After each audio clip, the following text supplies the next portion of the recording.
ন চ শ্রেয়োনুপশ্যামি হত্যা স্বজনামা হবে ন কাংক্ষে বিজয়ম কৃষ্ণ ন চ রাজ্যম সুখানি চ।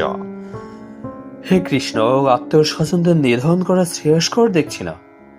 আমি যুদ্ধে জয়লাভ করতে চাই না, রাজ্য সুখ ভোগের কামনা করি না।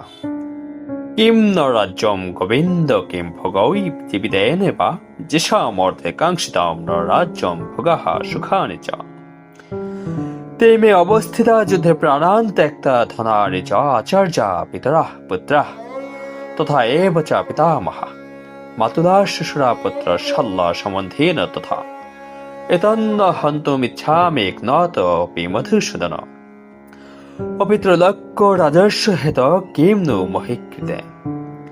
হে গোবিন্দ, আমাদের রাজ্যের কি প্রয়োজন, আর সুখ ভোগ বা জীবন ধারণেই বা কি প্রয়োজন, যখন দেখছি যাদের জন্য রাজ্য সুখ ভোগের কামনা তারা সকলেই রণক্ষেত্রে উপস্থিত।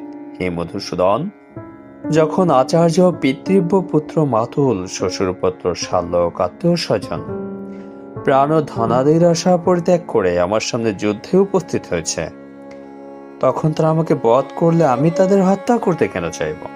হরে কৃষ্ণ।